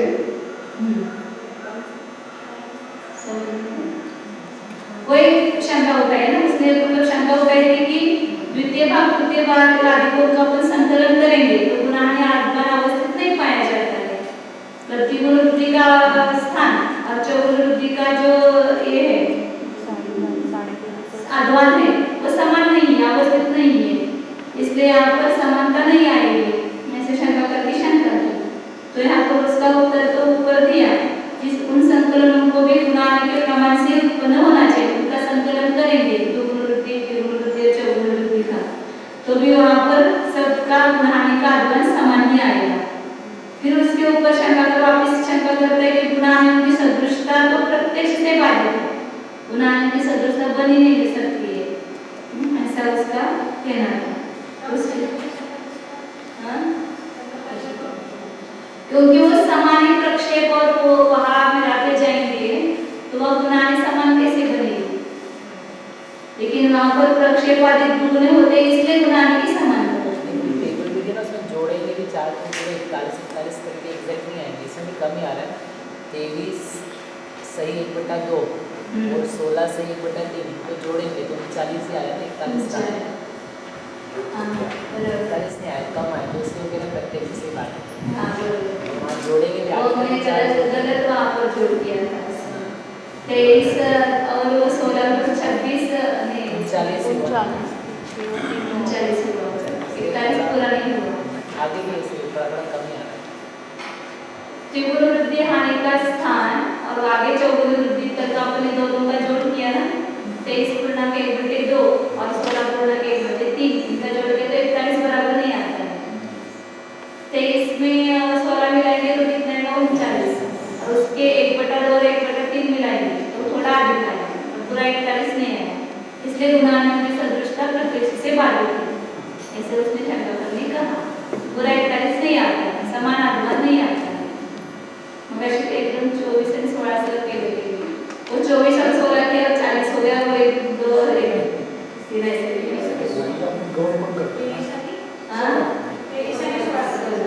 और उसके ऊपर का जो पूर्णांक है उसका भी छोड़ देंगे, थोड़ा अधिक हो जाएगा।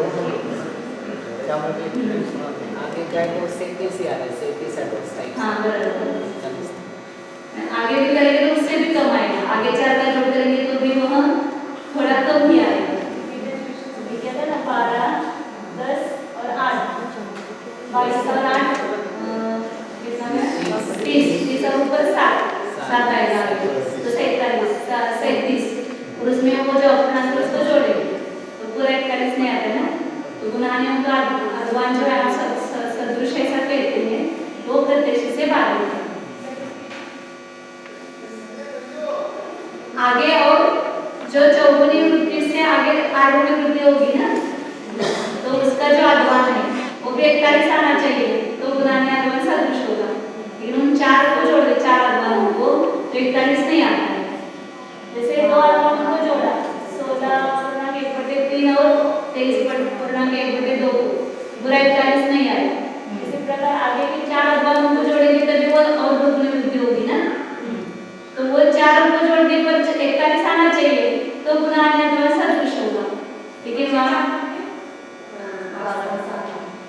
5 गुनी 6 गुनी 7 गुनी और 8 गुनी इन अध्वानों को जोड़ेंगे तो पूरा 41 आना चाहिए तभी वो गुणाने सदृश हो जाएगी ना, लेकिन पूरा वो 41 नहीं आता। इसलिए गुणाने की सदृशता आप जो कह रहे हो बाधित होती है, शंका करके शंका है। और समाधान के लिए आचार्य ने खंडों के प्रक्षेपों का विधान चूंकि अन्यथा बनता नहीं है, जो कितने खंड जोड़ना है ना उसमें बताया है सब जगह। अतएव वहां उत्पन्न कराए गए गुणहानि अध्वान की अभिन्नता सदृशता सिद्ध है। खंडों को जोड़ने पर भी कहा आता है वहां पर सदृशता।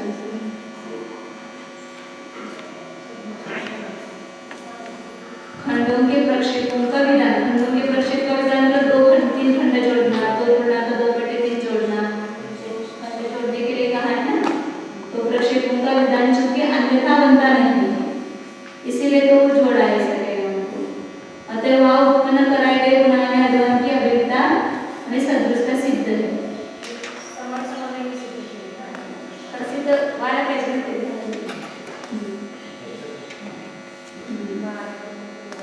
आगे गुणाने अध्वान फिर वो सब जगह कम कम है ना थोड़ा, तो संख्या पे भाग से हीन है, संख्या गुणाहीन है ऐसा कहना भी उचित नहीं है, क्योंकि इस प्रकार से गुणहानि अध्वान के पूर्णतः नष्ट होने का जितना कम होते हुए कुछ शेष रहेगा नहीं ना आगे जाकर के। हर चौगुनी वृद्धि होते वक्त थोड़ा थोड़ा कम होता गया तो गुणाने अध्वान पूरा ही नष्ट हो जाएगा, परंतु ऐसा है नहीं। क्योंकि वैसा होने पर विवक्षित गुणवृत्ति की अपेक्षा इतर गुणवृत्ति के एक प्रक्षेप की अधिकता मात्र से दूने होने का प्रसंग आता है। प्रक्षेप के जोड़ा दुगुना हो जाएगा इसका।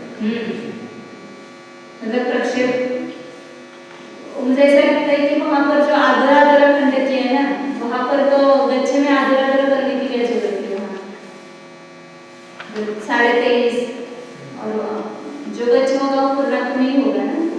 गच्छ तो पूर्णांक में आएंगे ना, क्योंकि तो हमने 41 में संख्या के खंड करे हैं। हाँ तो गच्छ तो पूर्णांक क्या आने लगा। तो 41 का आधा किया और उसमें 3 जोड़ा तो अपूर्णांक में आ गए ना। नहीं, ये तो खंड आया है, इसको भी आपको उत्कृष्ट संख्या से गुणा करना बाकी है। उत्कृष्ट संख्या के इतने खंड किए हमने, तो अपूर्णांक तो खंड की संख्या, लेकिन जो रियल वैल्यू आ रही है वो तो पूरी आ रही है।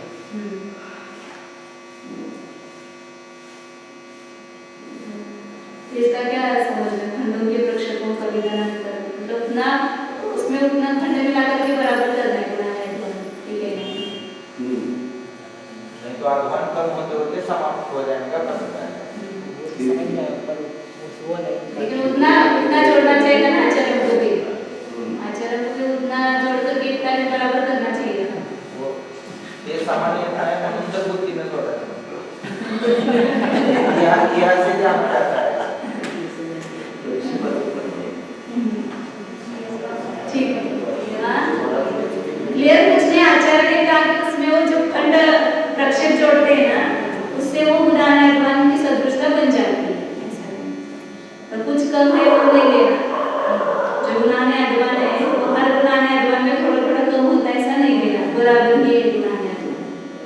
मतलब इतना कम नहीं होता कि संख्या गुना होकर होकर वो समाप्त हो जाए, इतना कम नहीं होता वो। कुछ भी कम नहीं होता, सदृशता ही ऐसा बता रहे हैं। कहने का तात्पर्य थोड़ा बहुत जो ठीक रहा है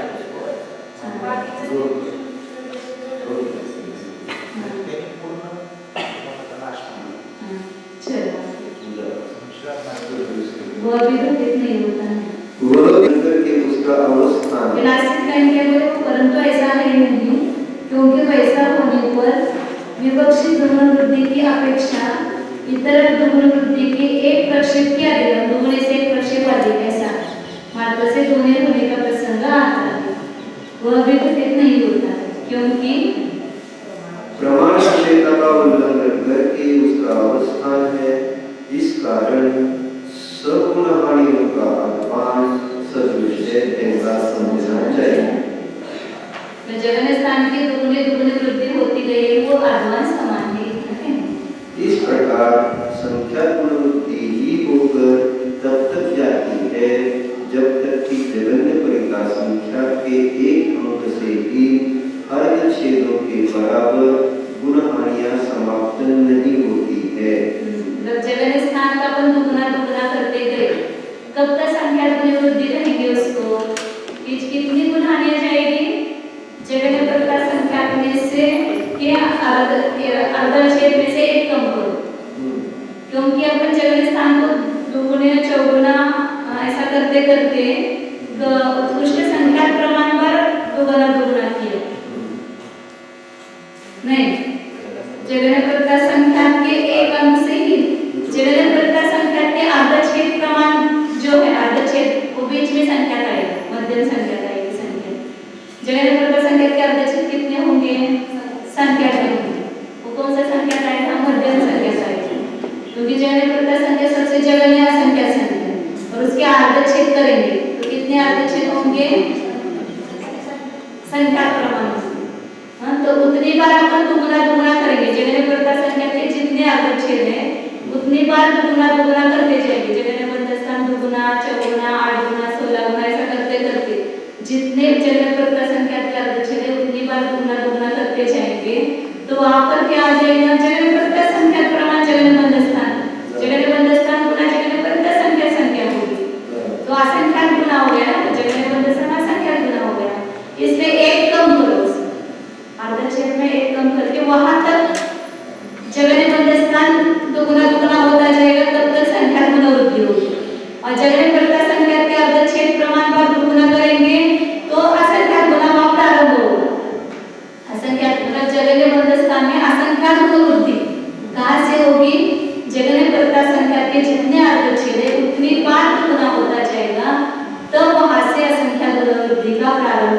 होगा। इसलिए एक जगह प्रकार संख्या के अर्धच्छेदों के बराबर गुणाने समाप्त होने तक संख्या पुनर्वृद्धि होती है। प्रथम पुनर्वृद्धि से जगन्य परिता संख्या के अर्धच्छेदों के बराबर दुगुना वृद्धियों के समाप्त होने पर प्रथम असंख्या पुनर्वृद्धि उत्पन्न होती है, क्योंकि जगन्य परिता संख्या से जगन्य स्थान को भूमित करने पर वहाँ का स्थान उत्पन्न होता है। इससे आगे अष्टांग के अधस्तर तदनंतर पूर्वोक्त तक सर्वत्र असंख्या पुनर्वृद्धि ही है। वहाँ से असंख्या पुनर्वृद्धि प्रारंभ हुई। जगन्य बंध स्थान के आगे जगन्य परिता संख्या के अर्धच्छेद प्रमाण बराबर दुगुना करते गए और उतनी बार दुगुना किया, वहाँ पर असंख्या पुनर्वृद्धि प्रारंभ हुई। फिर आगे सब जगह क्या हो जाएगी, आगे के सब स्थान असंख्या पुनर्वृद्धि, इसकी अपेक्षा से जगन्य बंध स्थान की अपेक्षा से असंख्या पुनर्वृद्धि होगी। कहाँ तक होगी, जब तक अंतिम पूर्वोक्त अष्टांग नहीं आता है। पूर्वोक्त तक, पूर्वोक्त के आगे क्या आएगा, वहाँ पर अनंत पुनर्वृद्धि आएगी, तो अनंत पुनर्वृद्धि चालू हो जाएगी। तो जब तक वो अंतिम अष्टांग नहीं आता है, उसके पहले का जो पूर्वोक्त है, तब तक कौन सी वृद्धि कहलाएगी, असंख्या। शेषस्थान वृद्धि का जो अपना पूरा ये है ना नक्शा, उसमें पहले पूर्वोक्त से अब आगे बताएंगे कहाँ तक संख्या भाग वृद्धि है, कहाँ तक अनंत भाग वृद्धि, कहाँ से असंख्या भाग वृद्धि, कहाँ से संख्या भाग वृद्धि और कहाँ से संख्या पुनर्वृद्धि, ये सब बताएंगे आगे के पैराग्राफ में। इतना ये असंख्या पुनर्वृद्धि कहाँ तक होगी वो बताया। ये अष्टांग से लेकर अंतिम पूर्वोक्त तक आगे का है। अष्टांग के अधस्तन तदनंतर पूर्वोक्त तक, अष्टांग के पहले का जो पूर्वोक्त है तब तक असंख्या पुनर्वृद्धि ही है। प्रथम अष्टांग से लेकर अंतिम पूर्वोक्त संख्या पुनर्वृद्धि के स्थान ही चालू है, वैसे असंख्या पुनर्वृद्धि हुई। असंख्या गुना करने पर असंख्या पुनर्वृद्धि नहीं, कौन से स्थान पर चालू हुई है, संख्या भाग वृद्धि के स्थान ही अभी शेष है। अभी संख्या पुनर्वृद्धि भी प्रारंभ नहीं हुई, असंख्या पुनर्वृद्धि भी प्रारंभ नहीं हुई, तभी वो जगन्य बंध स्थान असंख्या गुना हुआ है। क्योंकि संख्या भाग वृद्धि के स्थानों में ही दुगुनी वृद्धि, चौगुनी वृद्धि, आठगुनी वृद्धि कहाँ पर हुई है, संख्या भाग वृद्धि के स्थानों में अपन 41 भाग गए, फिर उसका आधा करके उसमें 3 खंड आदि गए, ये सब संख्या भाग वृद्धि के स्थानों में ही। और वो कितने हैं, संख्या प्रमाण ही। वास्तव में संख्या भाग वृद्धि के स्थान कितने हैं, सूचक करके असंख्या के भाग प्रमाण जाएंगे, तब वहाँ आगे जाकर के संख्या पुनर्वृद्धि प्रारंभ होगी। लेकिन यहाँ संख्या पुनर्वृद्धि का प्रारंभ हुए जगन्य बंध स्थान की अपेक्षा, तो यहाँ बीच में ही प्रारंभ, संख्या भाग वृद्धि स्थानों के बीच में ही दुगुना वृद्धि प्रारंभ हुई है, फिर संख्या पुनर्वृद्धि प्रारंभ हुई है। और उसी के बीच में संख्या पुनर्वृद्धि खत्म होगी, संख्या भाग वृद्धि स्थानों में ही संख्या पुनर्वृद्धि खत्म होगी और असंख्या पुनर्वृद्धि प्रारंभ होगी। अब आगे हम खुलासा करके इसको बोर्ड पर दिखाते हैं। प्रथम अष्टांग से लेकर अंतिम पूर्वोक्त तक सब स्थान जगन्य स्थान से अनंत हुए, क्योंकि अष्टांगों में पृथक पृथक सब जीव राशि उनका पाया जाता है। आगे जितनी भी शेषस्थान वृद्धि आएगी जगन्य स्थान से वहाँ अनंत नहीं होगी, क्योंकि पहले अष्टांग से पर गुना किया अनंत पुनर्वृद्धि हुई, तो आगे के सब स्थान जगन्य बंध स्थान की अपेक्षा से अनंत नहीं पाए जाएंगे। इसलिए क्या कहा, प्रथम अष्टांग से लेकर अंतिम पूर्वोक्त तक, मतलब जितने अनुभाग बंध स्थान है असंख्यात लोक प्रमाण, वहां तक जाने तक सब जगह जगन्य स्थान से वो स्थान कैसे है, अनंत गुणे, क्योंकि अष्टांगों में पृथक पृथक सब जीव राशि गुणकार पाया जाता है। जगन्य स्थान का अवलंबन करके वृद्धियों के विषय के प्रमाण की प्ररूपणा की जाती है। वह इस प्रकार अनंत भाग वृद्धि का विषय एक कांडक प्रमाण है, क्योंकि आगे असंख्यात भाग वृद्धि देखी जाती है। तब असंख्यात भाग वृद्धि विषय प्रमाण की प्ररूपणा की जाती है। वह इस प्रकार असंख्यात भाग वृद्धि का विषय एक कांडक सहित कांडक के वर्ग प्रमाण है। यथा एक असंख्यात भाग वृद्धि में यदि एक अधिक कांडक प्रमाण असंख्यात भाग वृद्धियां पाई जाती है, कांडक प्रमाण असंख्यात भाववृत्तियों में कितनी पाई जाएगी। इस प्रकार प्रमाण से फलभूत इच्छा को अववर्तित करने पर एक कांडक के साथ कांडक के वर्ग मात्र असंख्यात भाववृत्तियां विषय होता है।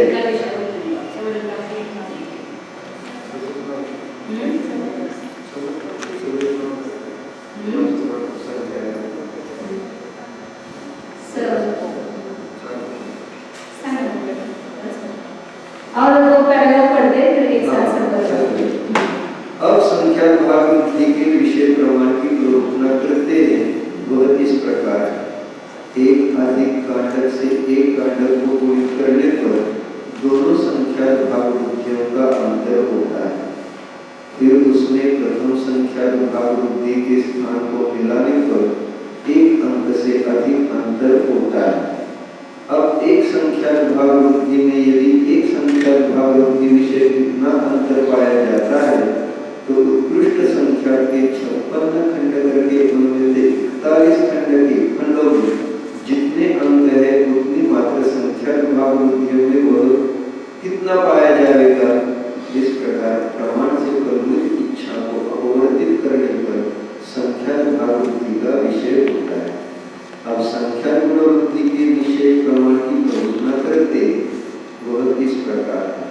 पूर्वोक्त संख्यात भाववृत्ति के विषय को स्थापित करके त्रैराशिक क्रम से जगन्यपरिता संख्या के एक अंक से ही अर्धच्छेदों से सगुणहानि अध्वान को सदृश होने के कारण गुणित करने पर संख्यात गुणवृत्ति का विषय होता है।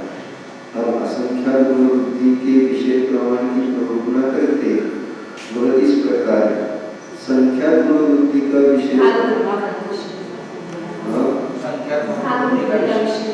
संख्यात भाववृत्ति का विषय अनंत उपनिधा की अपेक्षा अंगुल के असंख्यात भाग मात्र है। इससे इसके असंख्यात भाग में अनंत भाववृत्ति, असंख्यात भाववृत्ति, संख्यात भाववृत्ति और संख्यात गुणवृत्ति वृत्तियां चूंकि समाप्त हो जाती है, अतएव संख्यात भाववृत्ति अध्वान का असंख्यात बहुभाग तथा संख्यात गुणवृत्ति एवं असंख्यात गुणवृत्ति का संपूर्ण अध्वान असंख्यात गुणवृत्ति का विषय होता है।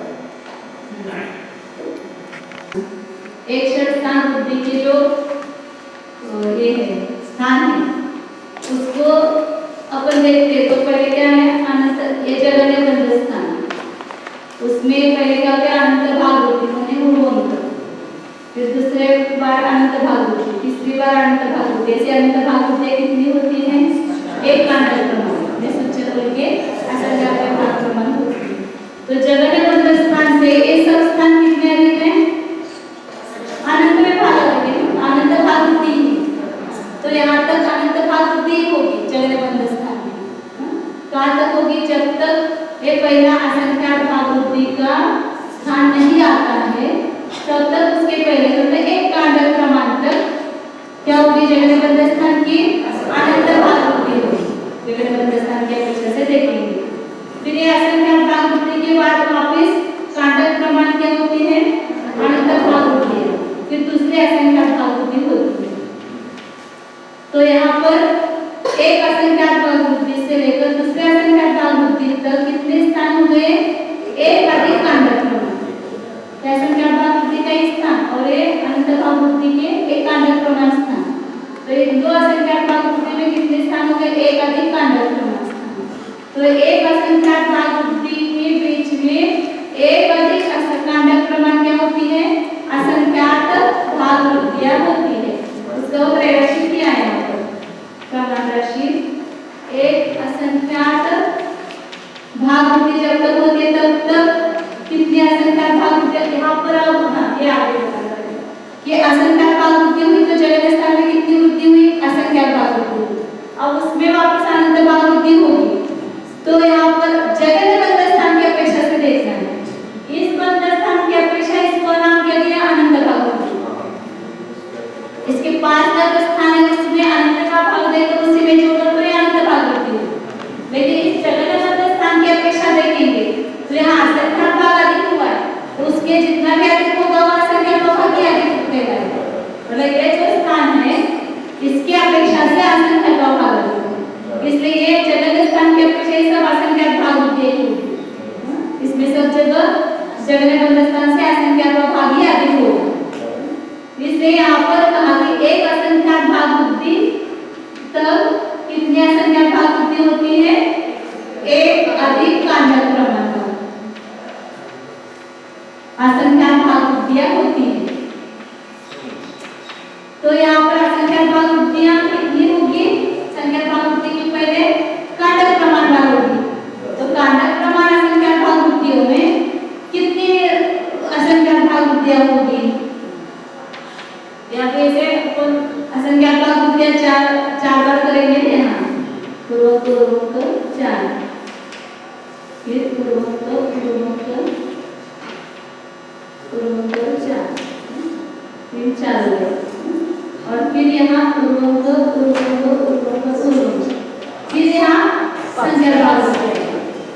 तो ये संख्यात भाग बुद्धि आने के पहले यहाँ तक क्या होगी? असंख्यात भाग बुद्धि होगी।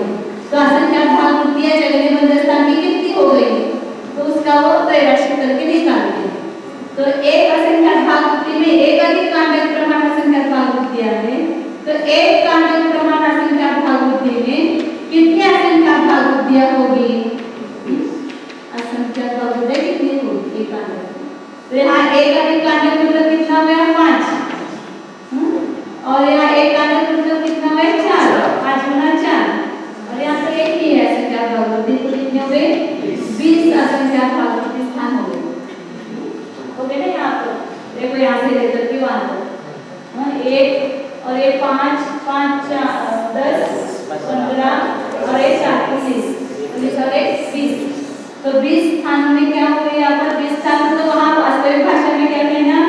एक अधिक कांडक गुणित कांडक इतनी असंख्यात भाग बुद्धियां हुई। वहाँ पर पुस्तक में बाकी पढ़ो कांडक गुणित एक अधिक कांडक, कांडक गुणित एक अधिक कांडक। कांडक का वर्ग अधिक कांडक ओके चलेगा। अनंत भाग बुद्धि का विषय एक कांडक प्रमाण है। पहले जो एक कांडक है वहां तक क्या हुई? अनंत भाग बुद्धि, क्योंकि आगे असंख्यात भाग बुद्धि देखी जाती है। अब असंख्यात भाग बुद्धि विषय प्रमाण की प्ररूपता की जाती है। वो इस प्रकार असंख्यात भाग बुद्धि का विषय एक कांडक सहित कांडक के वर्ग प्रमाण, मतलब ये 20 मतलब कितना है? कांडक का वर्ग करो 4। एक कांडक गुना कांडक, कांडक भी अभी 16 है ना, उसमें ये जोड़ दोनों का देखिए। हाँ, तो कांडक का वर्ग प्लस कांडक, तो कांडक का वर्ग है 16 और 4 गुना 4 और कांडक है 4, तो कितना हुआ? 20। असंख्यात भाग बुद्धि कितनी आई? कांडक के वर्ग से कांडक प्रमाण कितनी असंख्यात भाग बुद्धियां हुई।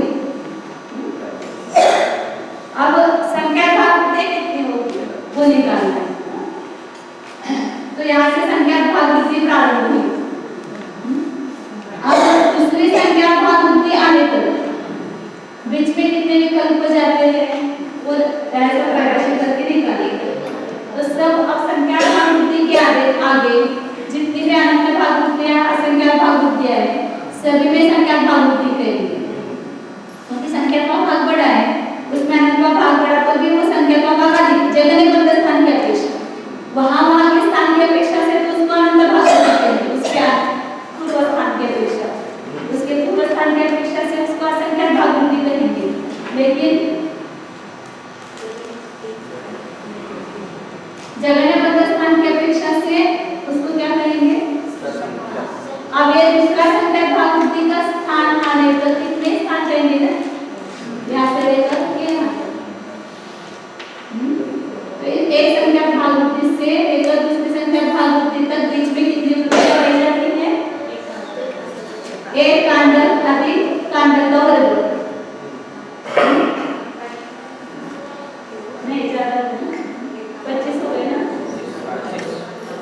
5 1 2 3 4 5 20 हो गए ना? नहीं 5 5 5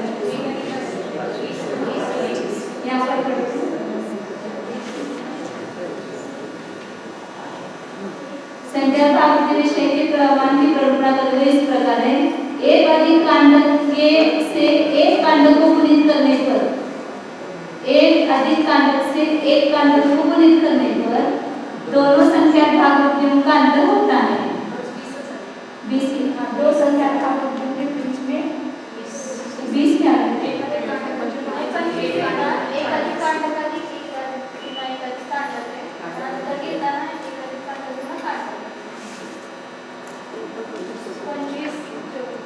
हाँ?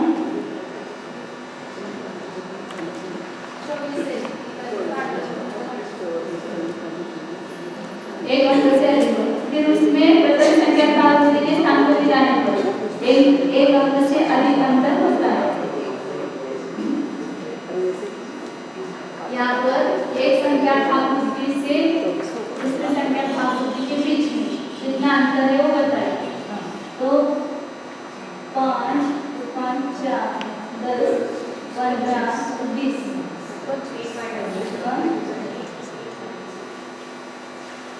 और एक अंतर सही करना है ना। क्या करोगे?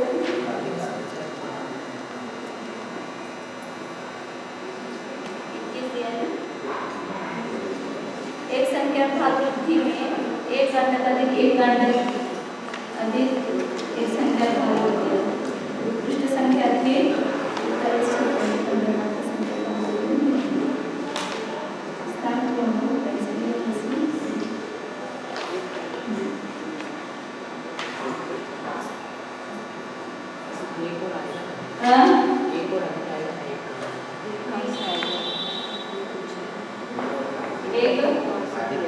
बीस में 21 आ गया, लेकिन हम लोग लग रहा है कि मतलब 25 क्यों नहीं आया। ये मतलब यहाँ ये संख्या भागवृद्धि चालू हुई है यहाँ से और यहाँ तक तो बीच में 25 स्थान आते हैं ना।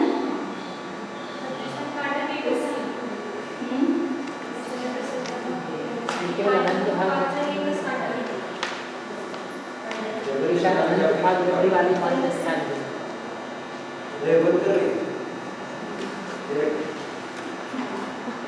केवल अनंत भागवती वाले स्थान गिन करके शायद बताया।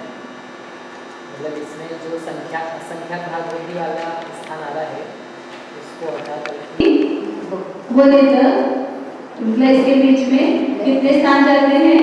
कांड गुणित प्लस 2 गुणित कांड।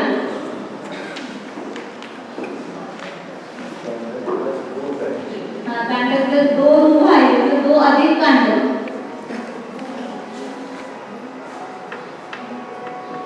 तो यहाँ कितनी संख्या भागवृद्धि हो गई?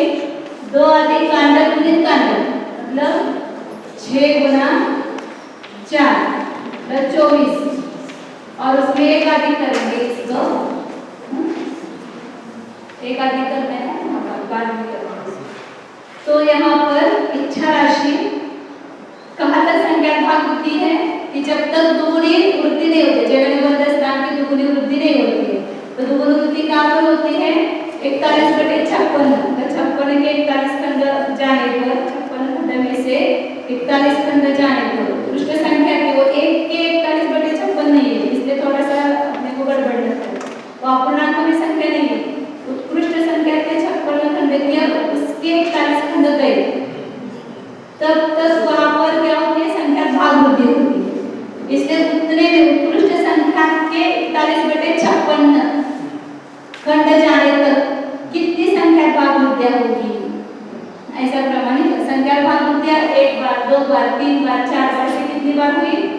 उत्कृष्ट संख्या तो उत्कृष्ट संख्या प्रमाण संख्या भागवृद्धि होगी ना, उसके पहले ही 41/56 खंड 41 खंड जाएंगे तो वहाँ तक जो संख्या भागवृद्धि हुई उसके बीच में जो सभी वृद्धियां हुई अनंत भागवृद्धि संख्या भागवृद्धि उसको भी क्या नाम देंगे?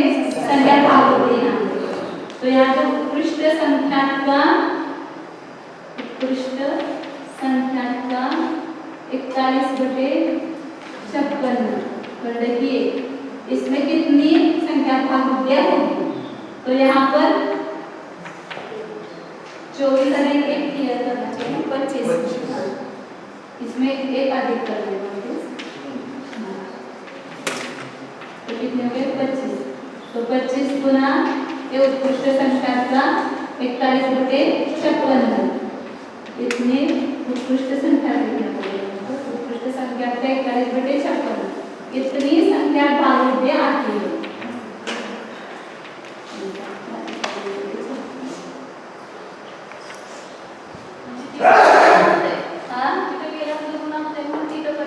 संख्या भागवती हुई, फिर वहां उस स्थान पर जाने पर वहां पर पुनरुक्ति हुई, वहां से संख्या पुनरुक्ति का प्रारंभ हुआ।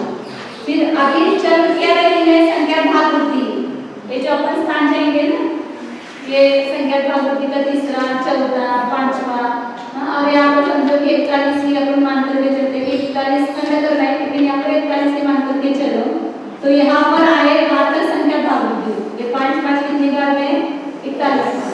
फिर उसके आगे और उत्कृष्ट संख्या प्रमाण बार भी होना है और सूच्यंक क्या संख्या पे बार संख्या भागवती होगी, संख्या भागवती भी संख्या पे भाग प्रमाण भी हुई है। हाँ, असंख्या पे भाग प्रमाण, संख्या पे भाग प्रमाण, असंख्या पे भाग प्रमाण कहते हैं। असंख्या बहुभाग प्रमाण आदि संख्या भागवती बाकी है। सूच्यंक के असंख्यात्मक में संख्या थोड़ी है तो असंख्या पे भाग प्रमाण ही हुई ना। संख्या भागवती कितनी बार होती है? जैसे 4 बार के ऐसे अपन संतुष्टि से 4 बार कहते हैं, लेकिन वास्तविक गणित में कितने सूच्यंक के असंख्यात्मक भाग, उसमें उत्कृष्ट संख्या के पहले ही उसके 41 के अंदर है वहां ये वहां पर पुनरुक्ति हुई, तो अभी संख्या भागवती शेष कितनी रही है? वो भाग प्रमाण रही है। तो उन सब संख्या भागवतियों के बीच में वहां पर संख्या पुनरुक्ति चालू हो गई, यहाँ से लेकर क्या चालू हुई? संख्या पुनरुक्ति, फिर संख्या पुनरुक्ति यहाँ से प्रारंभ होगी। अब कहाँ तक संख्या पुनरुक्ति होगी? तो एक कम जगह संख्या के अर्धच्छेद प्रमाण पर दुगुना दुगुना दुगुना उतनी गुना आनी चाहिए, तब तक जगह बंद स्थान की अपेक्षा से संख्या पुनरुक्ति कही जाएगी। या फिर संख्या भागवती अपन कर कितने गए? उत्कृष्ट संख्या का 41/56 भाग कर रहे। फिर इसके आगे संख्या भागवती होगी, उसमें सब जगह संख्या पुनरुक्ति हो रही है। कहाँ तक संख्या पुनरुक्ति होगी? कि जब तक जगह बंद स्थान को एक कम जगह प्रतिका संख्या के अर्धच्छेद प्रमाण बार दुगुना दुगुना अपन करेंगे, तब तक संख्या भागवती होगी, संख्या पुनरुक्ति होगी, भागवती पुनरुक्ति होगी। अब ये संख्या भागवती के स्थान चल रहे, अभी संख्या भागवती के स्थान खत्म नहीं होगी, क्योंकि जगह बंद संख्या के अर्धच्छेद कितनी आई है? संख्या दिया है, वहां तक है पहले दुगुना किया जगह बंद स्थान, तो उतने ही स्थान गए संख्या भागवती के। फिर मतलब संख्या के स्थान गए, लेकिन कितने स्थान है संख्या भागवती के? सूच्यंक के असंख्या पे भाग, तो अभी असंख्या बहुभाग स्थान बचे हुए, असंख्या पे भाग की यहाँ पर संख्या भागवती के हुए, तो असंख्या बहुभाग संख्या भागवती के स्थान में असंख्या पुनरुक्ति होगी। असंख्या पुनरुक्ति कहाँ होगी? तो संख्यात भागवतियों के यहाँ संख्या पे भाग तक संख्या भागवती हुई, फिर आगे के संख्या पे मतलब कितने एक कम जगह प्रतिका संख्या के अर्धच्छेद प्रमाण बार दुगुना दुगुना होने तक, तो उतनी दुगुना आने तक क्या हो गया? संख्या पुनरुक्ति हुई। फिर उसके आगे जो असंख्या संख्या भागवती के जो सूच्यंक के असंख्या पे भाग प्रमाण स्थान है, ये सूच्यंक का संख्या तो है, इसमें से थोड़ा भाग उत्कृष्ट संख्या का 41 स्कंद प्रमाण भाग वो संख्या भागवती, फिर उसके आगे एक कम जगह प्रतिका संख्या के अर्धच्छेद वो भी संख्या ही है, तो संख्या तो आगे जाने तक क्या हो जाएगी? सूच्यंक क्या संख्या पे भाग प्रमाण समझोगे वृद्धियां है संख्या भागवती, तो यहाँ इतनी 41 स्कंद प्रमाण जाने तक क्या हो गई? संख्या भागवती हुई। फिर इसके आगे एक कम जगह प्रतिका संख्या के अर्धच्छेद प्रमाण दुगुना दुगुना करने दुगुना आने तक उतनी दुगुना तक संख्या तक पुनरुक्ति हुई। और अभी कितने स्थान संख्या भागवती के बचे? बहुभाग स्थान बचे, इसमें संख्या भागवती के असंख्या पे स्थान ही हो जाएंगे, और आगे अभी संख्या असंख्यात भाग होती है, असंख्यात दो भाग होनी है, सच्चर के असंख्यात विभाग को असंख्यात का भाग दो और उसका जो असंख्यात भाग आएगा उसमें असंख्यात पुनरुक्ति होगी। वो भाग स्थानों में असंख्यात पुनरुक्ति होगी। फिर आगे कौन सी वृद्धि चालू हो जाएगी? संख्यात पुनरुक्ति चालू होगी। किसकी अपेक्षा से? जगन्नाथ स्थान की अपेक्षा से, उसके पास के स्थान की अपेक्षा से। जो अपन 6 अंक आता है षडंक, वो षडंक का प्रारंभ होगा। जो षडस्थान वृद्धि में संख्या पुनरुक्ति कहते हैं, ये षडस्थान वृद्धि में संख्या पुनरुक्ति के स्थान हुई। उसके बाद उतनी ही एक संख्या वृद्धि होने के लिए जितना आगमन जाता है उतने आगमन जाने पर संख्या पुनरुक्ति प्रारंभ होती है। षडंक आया है उसमें 90 पेज पर देखो, उसमें जो षडस्थान वृद्धि का पूरा नक्शा है उसमें लास्ट के लेख में क्या है? 6 का तो वहां पर संख्या पुनरुक्ति प्रारंभ होगी। तो वो संख्या पुनरुक्ति अब यहाँ प्रारंभ होगी। जगह बंद स्थान की अपेक्षा से तो यहाँ संख्या पुनरुक्ति संख्या पुनरुक्ति, लेकिन जो पहला उद्योग है उसके आगे का जो स्थान है षडंक, वो संख्या पुनरुक्ति का स्थान है। तो संख्या पुनरुक्तियों में सब जगह बंद स्थान की अपेक्षा से कौन सी वृद्धि होगी? असंख्या पुनरुक्ति होगी। फिर असंख्या पुनरुक्ति का स्थान आएगा तो वहां पर भी कितनी वृद्धि होगी? असंख्या पुनरुक्ति। जब लास्ट का अष्टांग आएगा तो वहां पर अनंत पुनरुक्ति होगी जगह बंद स्थान की। फिर आगे सभी जितने भी अवयव बंद